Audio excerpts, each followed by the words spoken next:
Hello, gorgeous, and welcome to the Midlife Realignment. I'm your host, Esther Blum, and I'm here to disrupt the narrative on perimenopause and menopause with humor, nutrition, hormones, and fierce self-advocacy. Together, we'll rewrite your story and the rules because there's a light at the end of the vaginal tunnel. Let's go. Today on the Midlife Realignment podcast is Claudia Chan, a leadership speaker, coach, and author, empowering individuals and cultures through She Global. She is the New York Times praised author of This Is How We Rise, where she identified the invisible epidemic of hidden burnout in high performers. Her leadership offerings heal disconnection to foster wholeness-led lives. I hope you come away from this empowered and ready to rise. Enjoy the show.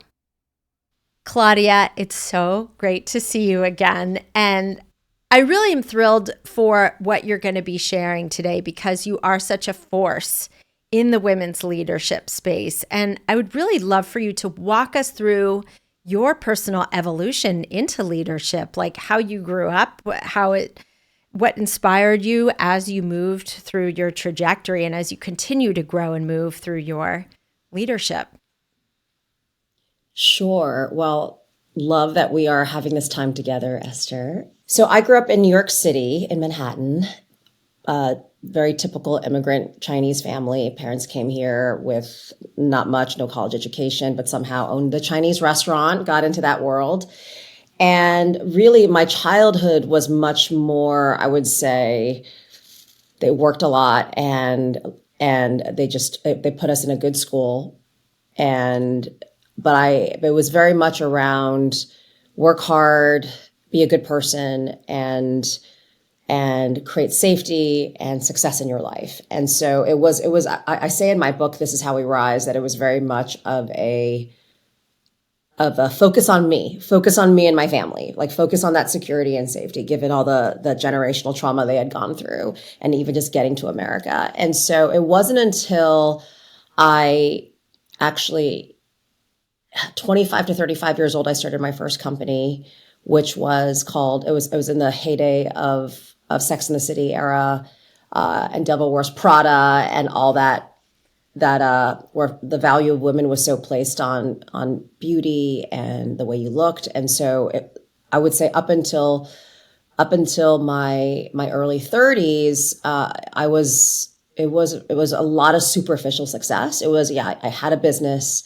I created a multimillion-dollar company, and Howard Stern was my neighbor, and I had this really look good on paper success, but it wasn't until I actually started going to church and I met my husband, John, and he was from the South. He's from Georgia. And I really like this guy. And he's like, will you go to church with me? And I was like, okay. And then that's really when I started thinking about leadership and living a me for we, like just really finding, a more purpose-driven life and wanting to live my life for, not just live my life in the world, but leave my life for something. So that leadership journey really started with church in New York City. And when you were a child, like how old were you? Born in China and then you came over here, or your parents came here and then you were born here? So my parents came here first, and then I was born, my brother and I were both born in New York City, near the South Street Seaport. My mom still lives in our childhood apartment, and I visit her. I live in Florida now, so I see her several times a year. So yeah, it was like that ABC, American-born Chinese, immigrant lifestyle. And it's not until I actually, like now that I go back and visit and just realize how extraordinary that was, how they came. My dad was bartending on Wall Street. He came here and bartended and like took classes at Columbia, but just classes, and eating like rice like 3 times a day. But like these guys on Wall Street invested in his first business idea of creating a Chinese restaurant. And that's how it sort of all started. Oh my God, what an amazing story. And did they ever talk about, or have you ever asked them about or had conversations about their leadership, their entrepreneurship? It sounds like they were accidental entrepreneurs here almost. Or did they have an intention to really become successful here? Like what prompted the move, and how did they decide to open a restaurant and become, real entrepreneurs I in think it this? was. I mean, my dad came over in the 1960s, and I think that was also just the time of, I think, of the American dream. You come to America legally, and you become a citizen. And I think his intention in the beginning was really just to have this American experience and take history classes. He loved history, and I think, planned on going back to Taiwan, because when Mao took over China in 1949, their parents fled and left China to Taiwan, and so they were raised in Taiwan. But and actually, grandparents on both my parents' side actually happened to work for the government, and so I think that that's also where my social impact and my social justice sort of background comes from. Maybe it's like a genetic thing, but yeah, I think it's like your typical immigrant story. Just come to America, see what happens, create prosperity, and that's where the restaurants happen. And we had up to 5 restaurants, actually, not all at the same time. I think two at the most at the same time. But one was actually in the Empire State Building. So when I was at Hewitt High School, an all-girls school, so this is also sort of like leads into my all-girls background, because I went to an all-girls high school and an all-women's college, Smith. But when I was in high school, my best friend Lauren and I would always take the M5, the Fifth Avenue subway down from 75th Street and get off on 33rd and walk to Chinatown Charter, my parents' Chinese restaurant in the Empire State Building. And I would just wait for her to come off of work, and we would drive home and go through Chinatown, get groceries. And that was life growing up. That is so freaking awesome. And Yeah. have you asked your mom, or did you have the opportunity? Is your dad still alive, Claudia? No, he passed in 2016. So Okay. it's just my mom's the only grandparent left amongst our family.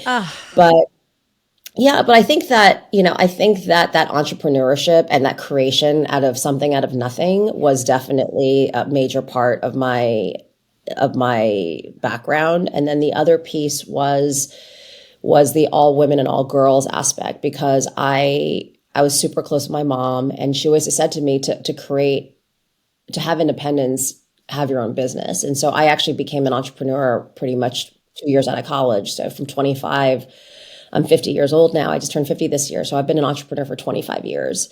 And it's pretty crazy to think I haven't had a W-2, really the majority of my adult life. So it's wild when when majority of your friends are, have employers, but yeah, your whole life has really been creation, something out of nothing. And all the businesses I ever created were really non-traditional, non-category companies. My first one was Girls Night Out.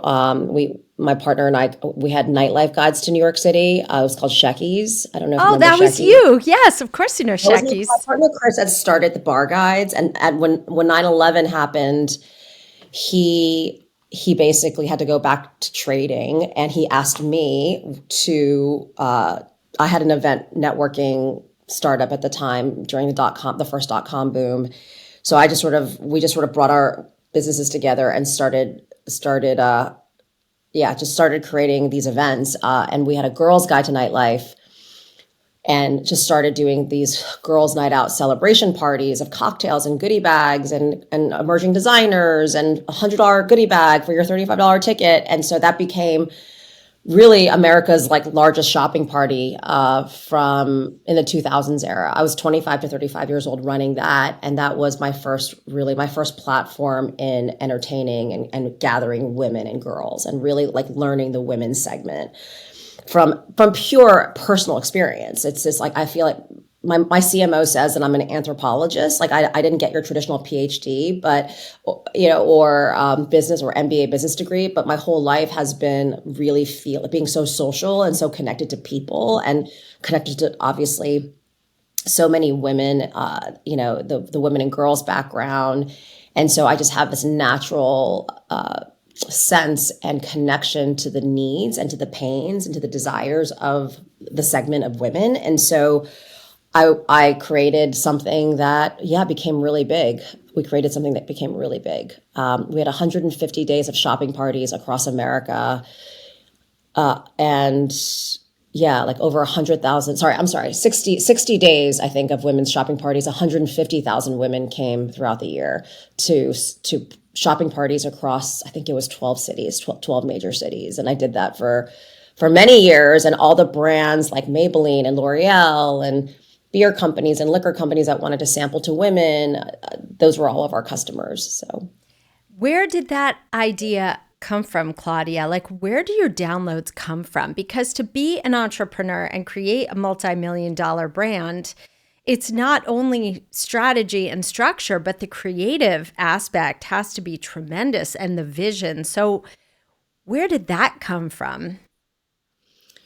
Well, that one, so my partner had created the nightlife guide, and it was interesting because we would do these nightlife parties in New York, and Shucky's was a snarky guide to New York, and it really started with Chris, actually.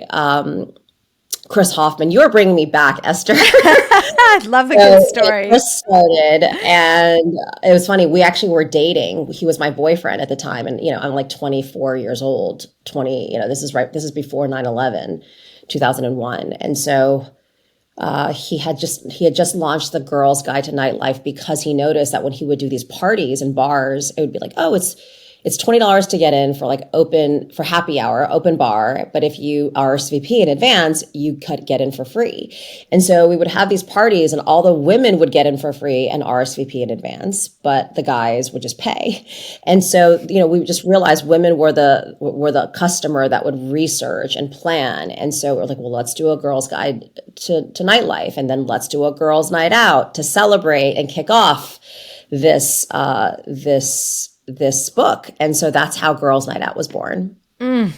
So brilliant. It's hilarious. I mean, the whole Girls Night Out, I joked when I left New York City and moved to Connecticut, I would call my mom friends. I would say, let's have Whores Night Out. We call ourselves the Connecticut Whores, and we would just laugh and laugh. But there is such a big feminine aspect, the female power behind the collective gathering of women to celebrate each other, to feed off each other's joy, to raise our oxytocin levels. I mean, that to me is really the foundation of all of this. Is yes, of course, we want to know women's psychological tendencies. We want to know their purchasing habits and the marketing aspects. But at the end of the day, it's the women coming together. That's the greatest power. And what's so fascinating about you is you had so much modeling of that for you. There's no greater model than seeing your own parents run a business, than hearing from your own mother,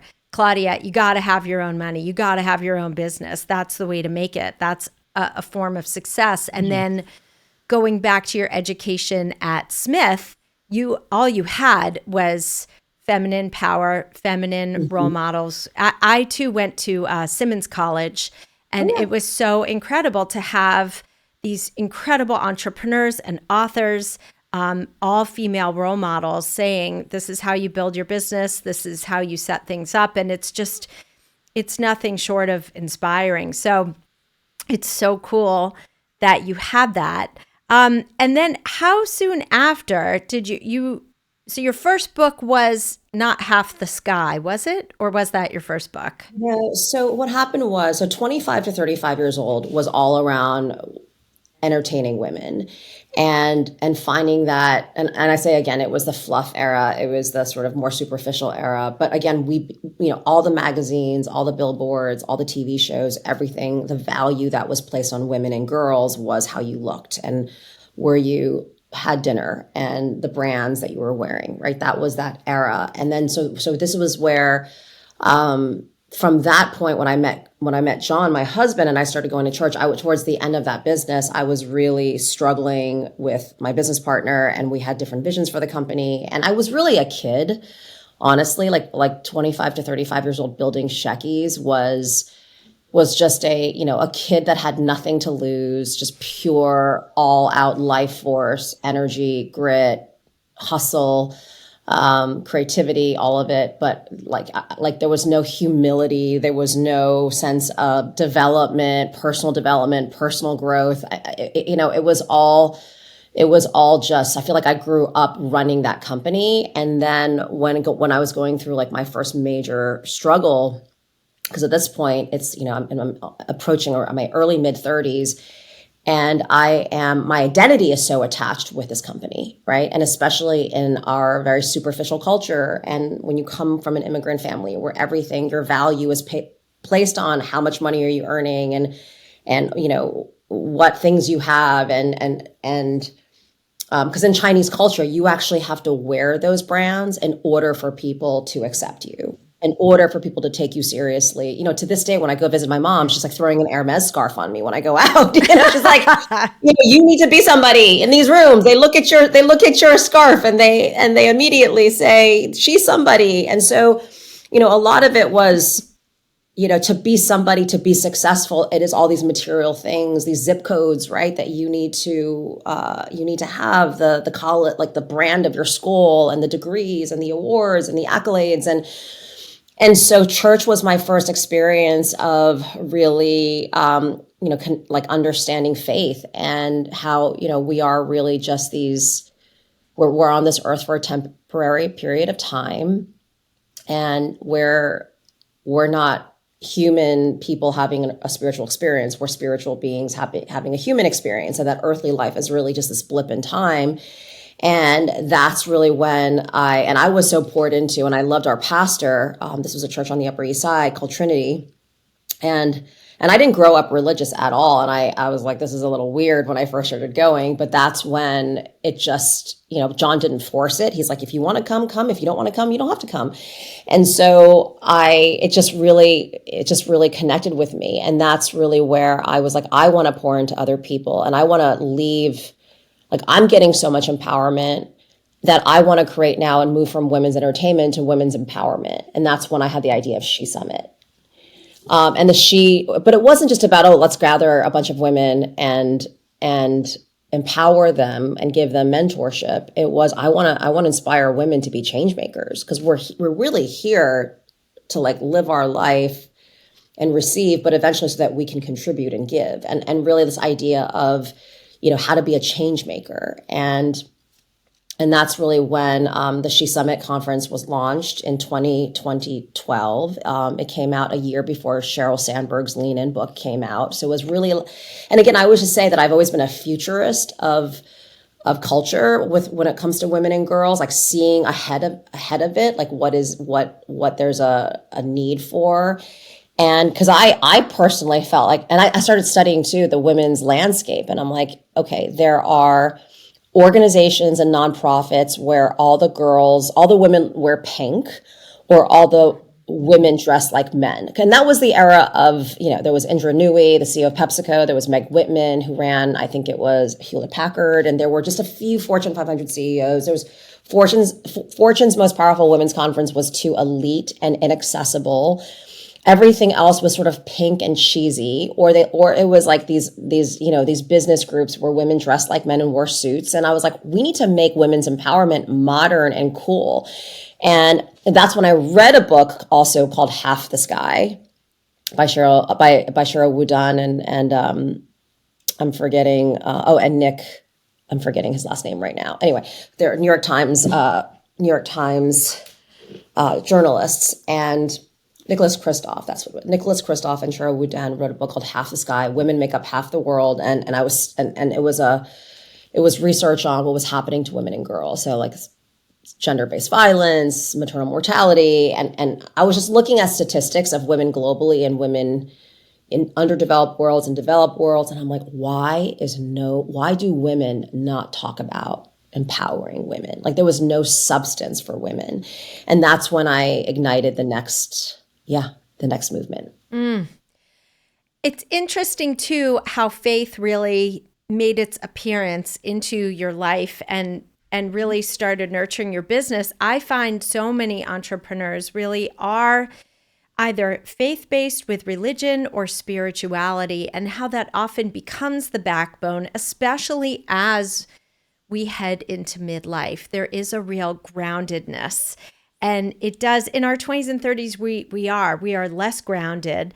And as our ovaries really wind down the party physiologically, a woman's energy moves into her heart and her brain. And so to me, the divine timing of your trajectory is no coincidence, Claudia, because your evolution really followed that path. And Yeah. midlife women, I mean, the Chinese call menopause the second spring for a very Yeah. good reason, right? And Yeah. it is so fascinating. So, okay, you read this book, Half the Sky, and then all of a sudden you left the company you co-created Yeah. after Yeah. that. It was a big divorce. It was a major, when something is so a part of you for a decade. Yeah, that was, but it's amazing how, and if anybody's listening that are going through something, a major change, it's so hard when you're going through the change and you're praying that you're making the right decision. But once you really you're on the new trajectory and on the new road, and for me, I've moved multiple times too. And you don't look back. It's always the right decision. So But how do you know? Because a lot of women really struggle with trusting themselves and making the right decision as an entrepreneur too.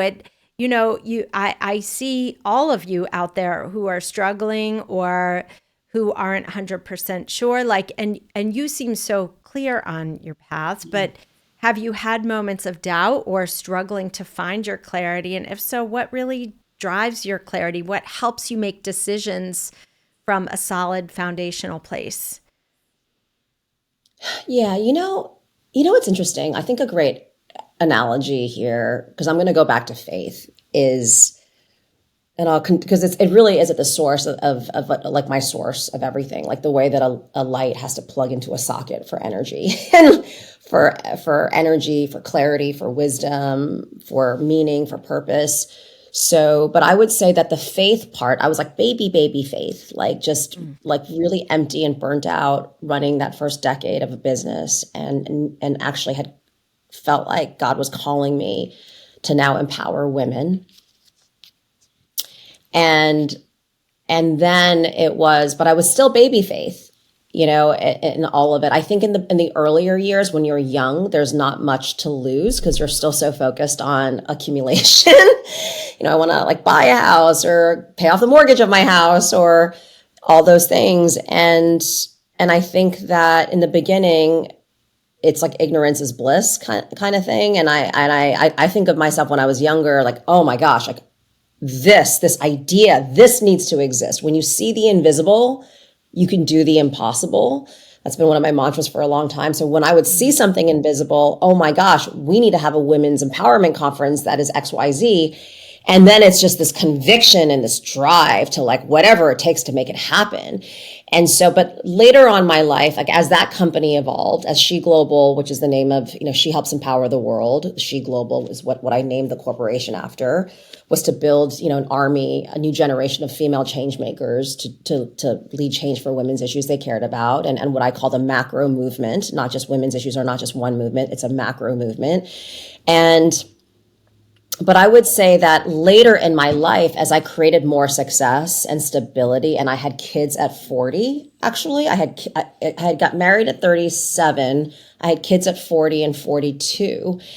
And so, now I just turned 50 and I have a third and fourth grader, right? So I definitely like spent a lot of my time building and creating, and then kids came a little bit later. But I would say like trusting in change and making major life change and walking in uncertain paths, which I've continued to do in the biggest way. And I feel like at 50 now, the changes that I'm making and I have made in my life in the last few years are the biggest changes and the most high risk changes I've ever made, because I have so much more to lose, because I have a third and fourth grader, and because expenses are just starting, right? Like this is when it's like the most expensive to raise a family, and you should take the most secure route and work the least and be there to nurture, your family and especially, an aging parent in the sandwich generation, one grandparent left.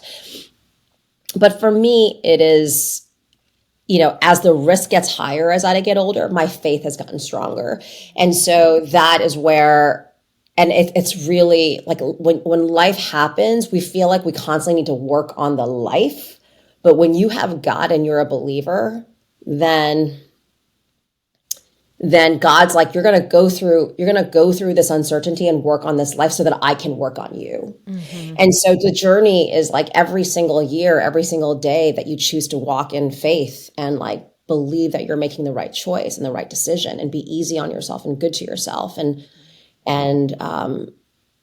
just constantly be like checking in on yourself and like, am I aligned with my values? Am I aligned with the word? Then it's like you have that. It's an energy. It's a clarity that God gives you. Mm-hmm. So God is your co-creator in the process. Do you have also women in your virtual Rolodex? I can't say the word Rolodex anymore because we don't use Rolodexes, but are there also women mentors or colleagues that you call, that you want to have coffee with, that you're like, hey, let me bounce this idea off of you, or hey, is there something we can build together? Are there women in your life that you go to when you also want support, or is it really an internal job for you? It's really an internal job for me. In fact, like, so now after a decade of, like 10 years later, or actually, let's say, so the summit ran from 2012 to 2022. I shut it down, obviously, after COVID. I stopped doing physical conferences. And then for 2 years, it was the COVID years. And so that's really when I took it online, and it was a lot of corporate cohorts. That's really what the revenue model and where the business focus was companies sending teams and groups of women. And so I was really in the corporate America space, in which then, hey, you want women's leadership, you're a women's leadership program, or you're an inclusive leadership program, talk to diversity, equity, inclusion. So I spent the last many, many years, in that B2B Fortune 500 space, which is a whole thing in and of itself. But it was like the leadership conference then turned into a lot of leadership trainings. And when I wrote my book in 2017, This Is How We Rise, because then it was taking all my conference expertise and just taking my brand and my thought leadership then into a book. First I was empowering women to lead, then men and all people to lead. And then it was, I'm a leadership, not just women's leadership. I'm a leadership company. But now How We Rise was like, here's my brand of leadership, and here's my definition of leadership and redefinition of leadership. So How We Rise was that era. But I did a lot of leadership coaching. And so that then kicked off like the current decade now, or the current phase that I'm in now is creating my own curriculum. I created something called Whole Self Leadership. And so I do a lot. I mentor and coach others, but my mentor and coach is God. Fair enough. So What do you see are the biggest struggles women face in becoming leaders, especially in midlife? Because your coaching cohorts are women in their 40s, 50s, and beyond, correct? Yes, correct. Or like maybe, I would say like 40s and 50s are my sweet spot, and especially that 40s, because you're in it with the kids and aging parents, and there's a lot of, and of course, companies are putting their most successful people. I mean, they're rising stars or high performers.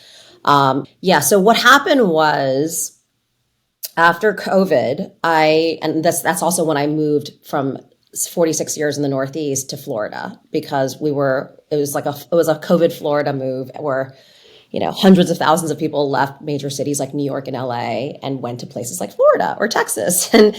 And so that was then my time, a sabbatical, to like just really ground in, focus on my family. And, but I was like, I have all this research. I have tens and thousands of pieces of data, and also just women that I've been listening to, what they're struggling with, and from the conferences and the online cohorts. So that's really where I announced like the wholeness movement and this movement of whole self leaders. Well, it's very interesting. So a couple of things I want to read that you had shared with me. is to really illustrate the depth of this hidden crisis. Okay. I thought this was fascinating. Women represent 80% of autoimmune diagnoses, often stress and trauma related. How much trauma are you seeing also play into the crisis that women are going through? Because I feel like trauma, and I see it in my own practice, trauma creates a lot of subconscious limiting beliefs. I feel like internal limiting beliefs. Is this So something you see? Yes. Sorry to cut you off. Yeah. So everybody has trauma. Like in my research and in my anthropology of work, I think if you have a perfect upbringing, there's trauma in that.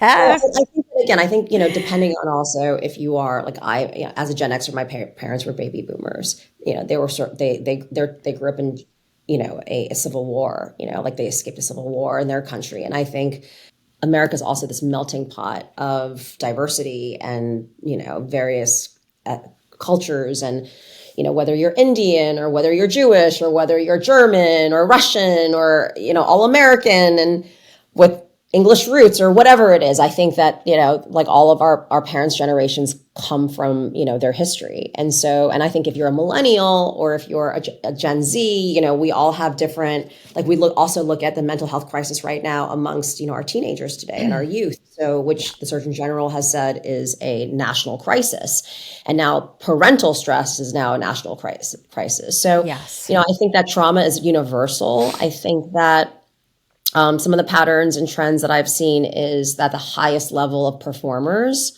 often come from the most extreme levels or experiences of trauma. So maybe that could look like growing up in poverty. Maybe it was having an abusive parent. I have clients have had parents who've committed suicide. I've had clients where there was no sense of attachment. There was no secure attachment growing up. So there's the attachment styles. From I think it's 0 to 7, where attachment is so critical. But in those early years of bonding with a parent, there's 4 types of attachment styles: of secure, insecure, avoidant, anxious avoidant. So there are, it's amazing how it manifests in our adult life. And I think it really is a part of you for the rest of your life until you again become aware of.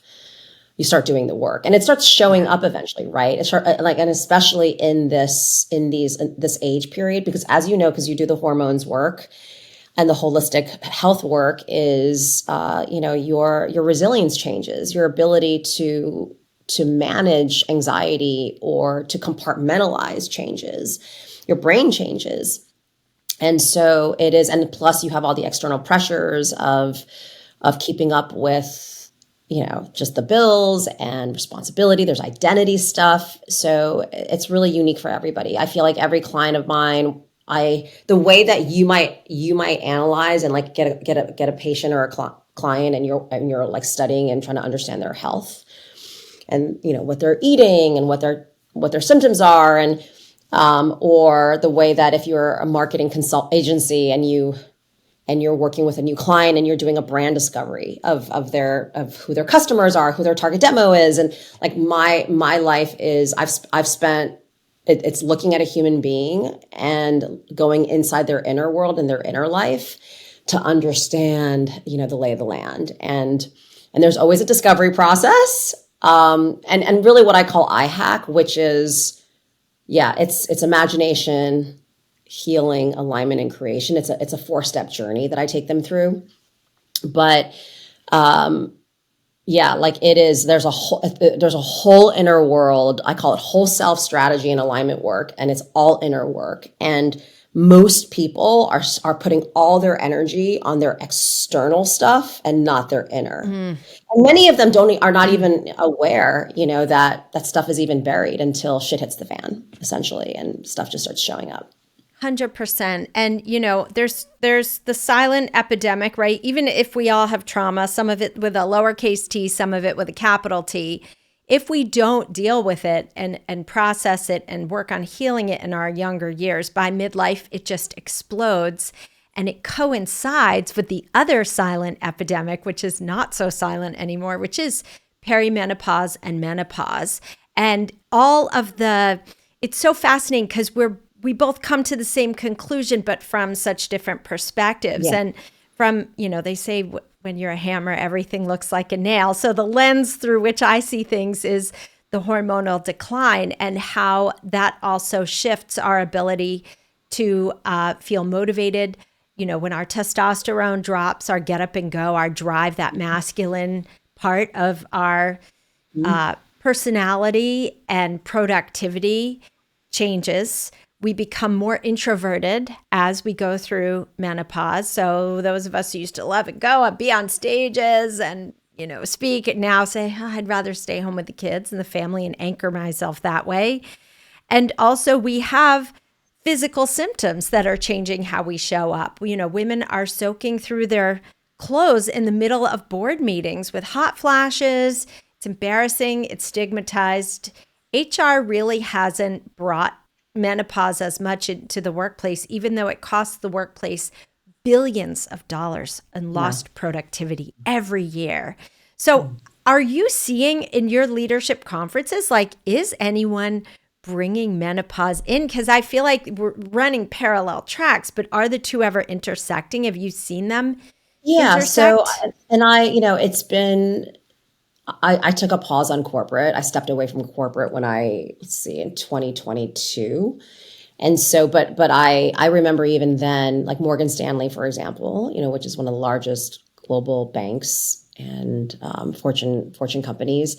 So they were probably a 10-year client, and with their women's initiative, and they invited me on a panel, on a virtual panel, that was started in the UK. Actually, their UK had a lot of conversation for the women's segment in menopause and hormones. And so I was always really impressed by that. But it's interesting that it was a much more talked about conversation in their UK office, and they brought me in as a speaker for that. So I have seen it.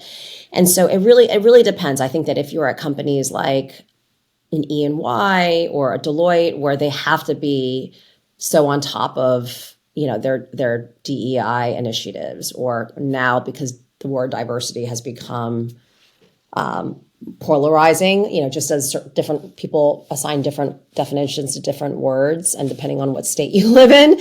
So I think a lot of DE&I is now called inclusion or head of culture or talent engagement or well-being.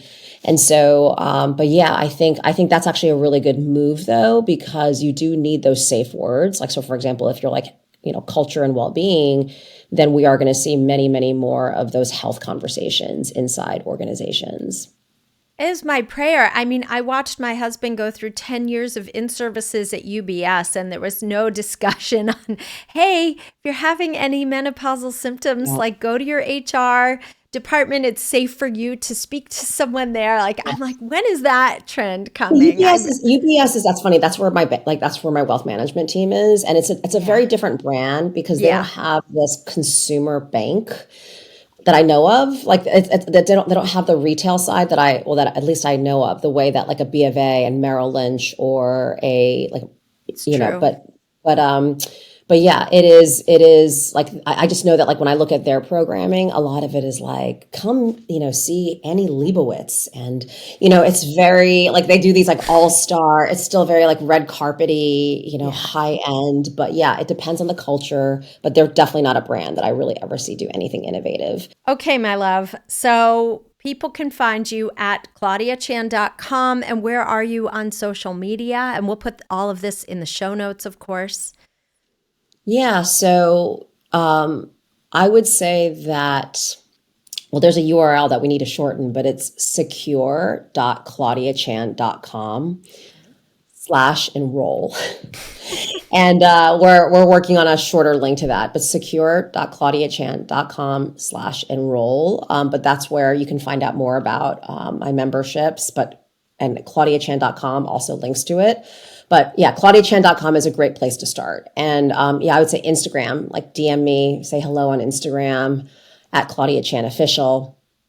yeah, like explore joining, being a whole self leader, that is, and getting whole on the inside, because that's really honestly where all your power is. People come to me and like, I want to, do what makes me happier and make more money doing it. I want to like level up. I want to get out of burnout, whatever it is, but it's always the same inner journey. So oftentimes what you seek, you said, it's often not what you really truly want. So, it's really sacred. I love this. Thank you so much for coming on, Claudia. It's so great to hang with you, and hopefully we'll see each other in person one day soon. Yes, absolutely. If you loved this episode, follow or subscribe to the Midlife Realignment wherever you listen to podcasts and on YouTube, and leave a review to help other women find this show.